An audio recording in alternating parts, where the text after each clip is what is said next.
He has 8 of the last 10. Scored by number 44, Robbie Brown. Rob Brown on the fucking horn.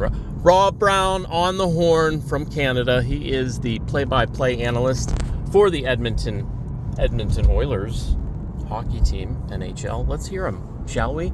He's live right now on The Fan, talking about Christian Jarry, we finally traded him. He was on waivers last year, and we traded him for, like, just a ton of good stuff. Let's talk about it. Crashed and burned, and Skinner was handed the reins way before he was ready, and he took them to the Stanley Cup Finals back-to-back years. One win we got away him 2 years ago, 2 wins away last year. We got him a second round goaltender that I think flourish when he gets to Pittsburgh. Mm-hmm. I don't know if you guys know, but Stuart Skinner's a home. Yes. From Edmonton. That was going to be my next question because Andrew brought it up. I said he's out of the pressure cooker now. Yeah. Edmonton fans are incredible. They are passionate, but they are hard. And Stuart they're Skinner, Canadian. We know about you. Thank you. Stuart Skinner the golf is the pro. first to be blamed. We know about the Canadian vibe. Well, Skinner should have had that goal. So it's been tough. And when you're living in a city with your mom and dad and your family and all your friends, right? Yeah, it gets old fast. Reaction to you, it's got to be tough mental health wise. Yeah, definitely. So he's going to go to Pittsburgh. He's a good goalie. He's going to flourish there. I see him having a ton of success from here on out on his career. And listen, you're getting a guy in Pittsburgh. You're getting a guy that has played well in big moments. He played great in the Stanley Cup Finals 2 years ago. Went to Game 7, gave up 2 goals on the road in Game 7. It wasn't on him they lost. So Skinner's going to do well, and we just hope that Jarry can come here, be healthy, and play the way he's been playing the last month or so there in Pittsburgh. Well, then it would Rob, he's a big guy. Skinner is 6'4", like 215 or whatever. And we've seen a lot of different styles of goalie in this town, obviously. Matt Murray was at his best, always in the right place at the right time. Marc-Andre Fleury was like Gumby, ultra-athletic. There are Penguins fans that are familiar with McDavid and Draisaitl, but maybe don't pay tons of attention to Stuart Skinner. Stylistically, what's he like in net? When he's going right, what should Penguins fans expect to see out of him in terms of how he plays the position? When he's going right, there's not a lot of movement. He's positionally sound. He plays big in the net. He's out of his net. He's in control.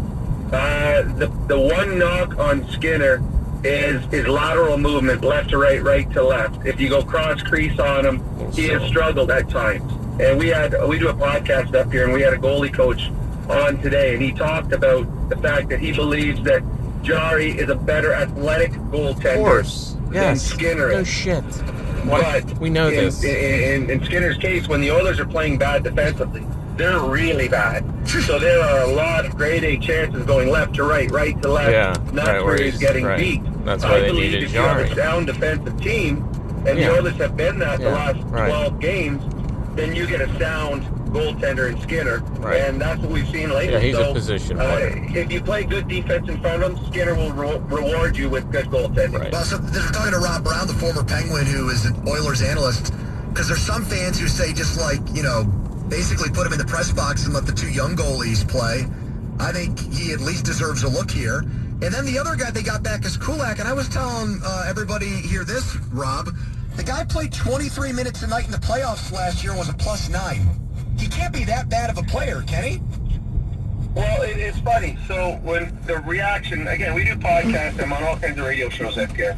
When we talked about the trade today, every one of the analysts first went to the loss of Kulak before they talked about the goalie for goalie trade. Kulak is a number 5 defenseman on the Oilers that every year in the playoffs gets bumped up to number 4. Last year they lost Ekholm, who's the Oilers' probably best all-round D-man. Kulak went in and was outstanding.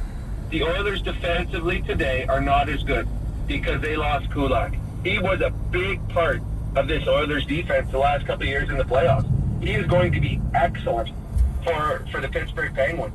The Oilers had to go out and make another trade to get a defenseman, They need Jari now to be extra good because they're not going to be as right, good because they gave so up a great defenseman. He will be missed. Again, yeah. a buddy of mine, longtime NHL defenseman. They needed a world-class goalie that was young in the prime of his career. This is a perfect trade. Wow. Finally. Skinner's, 26 years old now? 27. 27. Wow, so 27. old. So his best years are ahead of him. Right. Skinner could become the number one guy there, sign long-term, and all of a sudden, right. I said this morning in one of the things that this could turn out to be a win-win for both teams. I've just said the Oilers get the goalie, the starter they need, who has no pressure of being in his hometown. Right. Yep. And the Penguins get a starter for now and the future. Robbie Brown. Kulak, who they can either re-sign, help them in the playoffs, or flip at the deadline to pick up something good. Because right now, the Edmonton Oilers, someone asked me, what do they need at the deadline? They need a defenseman like Kulak.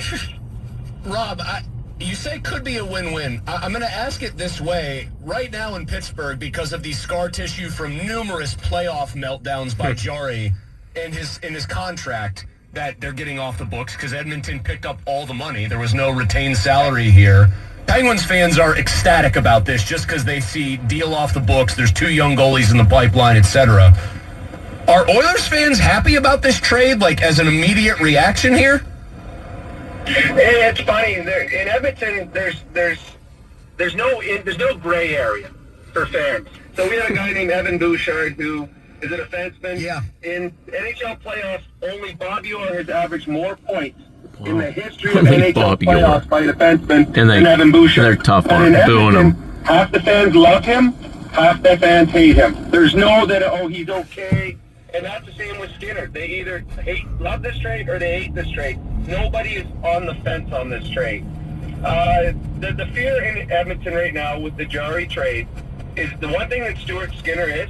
He's very, very dependable in the fact that he plays a lot of games. Jari can go in the tank and be like a mental case. A goaltender that is going to be durable. Don't forget, we had to send him down just a year ago. Yep. And right now, if Jari gets injured, the Oilers' backup, Calvin Pickard, has had a horrible start to the season, to the point that I think he's last or near the bottom as the worst stats of any goalie in the National Hockey League. If Jari goes down with an injury, the Oilers are in big trouble.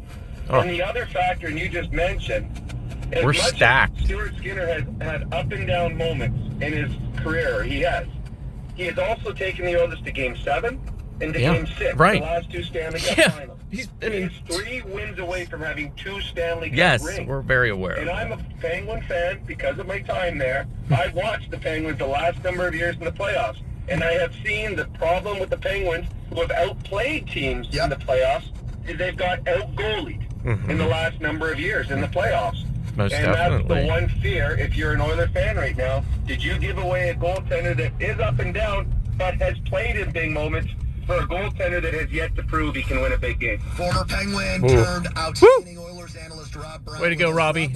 Love you, brother. When you are at these huge events that you do or on these gigantic podcasts, and people ask you to go to your number 1 all-time best Mario Lemieux story, oh my God. Awesome. Well, depends on where I am. Golf? Maybe I can go off book with it, or if I'm on something that is public. One of my favorite Mario stories, though, is we were playing in Washington. Wow. It was the second last game of the season, and we're on the bench. Needed the points to get into the playoffs. Overtime, and Dave Hunter and I turned around to Pierre Kramer and he falls on his back. And he's like, "Why do we pull the goalie?" Well, we have to win. He didn't know we had to win the game. He right. thought a tie was okay. He thought a tie was okay. So we started arguing. So then eventually he asked the assistant coach, "Yes, we have to win." So we yeah. pull the goalie. Lemieux scores on his back. And he called us all in. And then for the next 30 seconds in the timeout, he spoke French to Mario. Even though we're French guy, he spoke French to Mario. And we're skating back to the circle. And I go to Bob Erie. I go, "What? What are we supposed to do? What did Pierre say?" I'm pretty sure he said, "Mario, get the puck, do not pass it to any of these other bums, and go score a goal for us." And he did. He did. He did. Hey, Rob, thanks so much. He literally did. This is the greatest goal ever. He carried the puck the whole way. I wish from end to end, and was even tripped and kept the puck on his stick, scored on his back. Honest to God, look it up. Look it up. I think it was 1988. All right.